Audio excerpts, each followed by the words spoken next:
Well, guys, I just saw Gladiator 2, so you guys don't have to, because that was... Oh my goodness. Oh, somebody kill me, please! After a 24-year wait, I'm going to tell you what I thought about it. And if you've already seen my Out of the Cinema reaction, you know it's not going to be a very kind review. In fact, this is going to be a rant. Oh my goodness. Who came up with CGI baboons and sharks?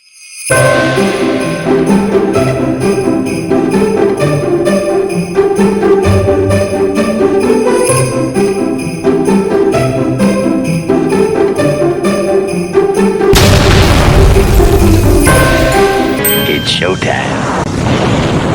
This thing stinks. Whose head could I give you to satisfy your fury? Well, guys, it's very clear that I don't like Gladiator 2, so let's just get straight to the point. This film, to me, absolutely sucks. It stars Paul Mescal, and he plays Lucius, who was the little kid in the original Gladiator film. And a lot of the regulars are back from the original Gladiator, but Lucius is now an adult in the form of Paul Mescal, an actor who has the range of a Big Mac on Viagra.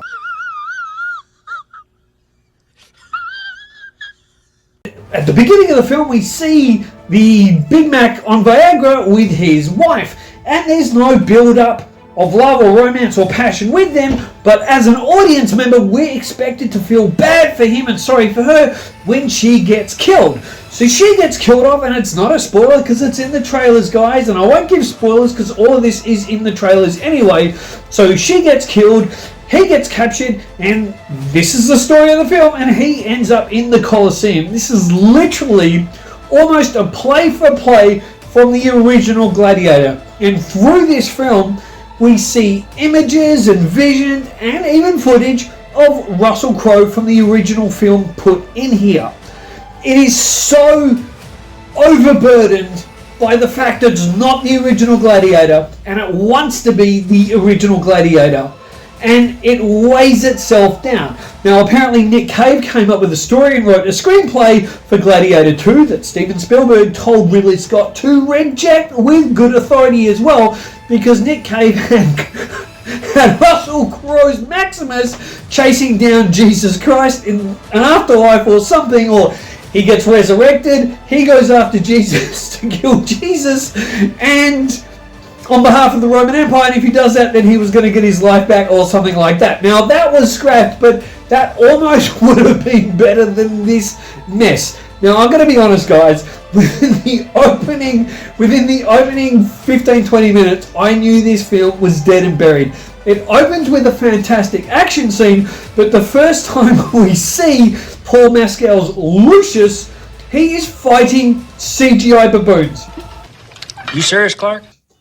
Now, I would have thought at this time, when the CGI baboons come on, that Ridley Scott himself would know, okay, the gig is up, we need to remove these CGI baboons. But they didn't remove them, they kept going with them, and the film never recovered after that. It is a nonsensical mess, this film. It is all over the place. But the biggest crime a film can make is to be a bore. And yes, Arthur Mack's production design is fantastic, and he's back and he did the original, but we have no more Hans Zimmer, who did the original music, even though his music is taken from the original film, and John Matheson's DOP work as cinematographer falls really flat compared to the original. Now, some of the CGI is a lot better, except for the baboons and the sharks, which I'm going to get to in a moment, but none of this saves the film, because, as I said, it's boring. The film is just boring. I literally, 20 minutes in and then an hour in, I'm like, please, please God, let the gods be kind to me, strike me down with lightning, put me out of my misery. It's boring. And people even left early. People got up and left early. And I made sure to keep an eye to see if they would come back, and they didn't. And then after the film, two lovely people who were sitting behind me, hello guys, how are you? Two lovely people, spoke to them, wanted to get their opinion on it, and they were being polite at first, but then I got their confession out of them, and they agreed it was crap-a-rooski. It was just basically boring. It was a mess. It was befuddling. I don't know what they were thinking with this film.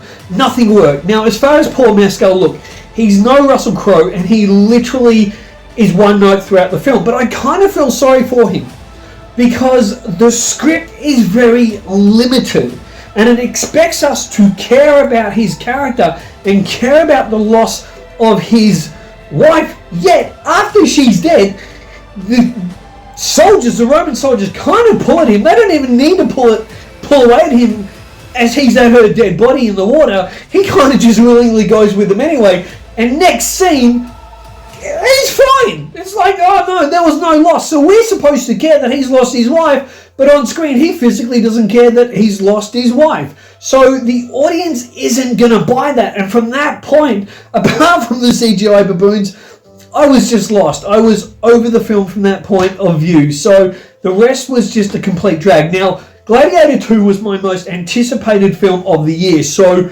to have this sucked the way it does is really disappointing for me. Overall, the entire film fell flat. Denzel Washington couldn't even save this film. He plays a conniving scumbag that's trying to work his way up, where he literally wants to take over Rome, and that subplot falls flat as well. But here's one thing that I noticed in the film.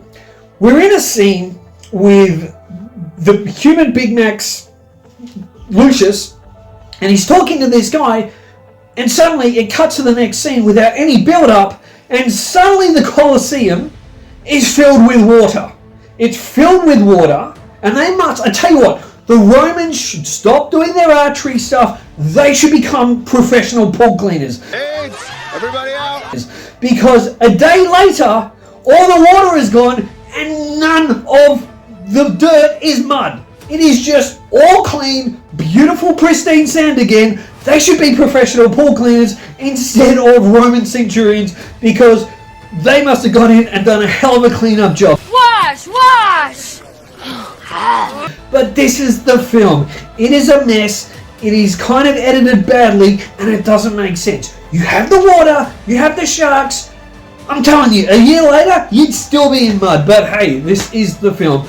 Guys, do not waste your time with this. Go and see Wicked instead, or put the classic Gladiator DVD on and watch that instead. Are you not entertained? Is this not why you are here? And as for the good ingredients here, guys, well, the end credits ending my agony. But to be a little bit more fair, I will give good ingredients to the opening scene, which is shot pretty fantastically, and even the CGI looks okay. As for bad ingredients, well, you can basically dump the entire film into the bad ingredients. This has just disappointed me so much. But the script is bad, the pacing is bad, the runtime is bad, the direction is bad, the lighting is bad. Bad. So guys, I can only give this one thing, and that is a slab of Bud Light. Even Dylan Mulvaney wouldn't drink that because it's that bad. Let me know in the comments below what you thought of the film if you've seen it, and let me know what is your favourite Ridley Scott film. Till next time, guys, keep on getting drunk on movies.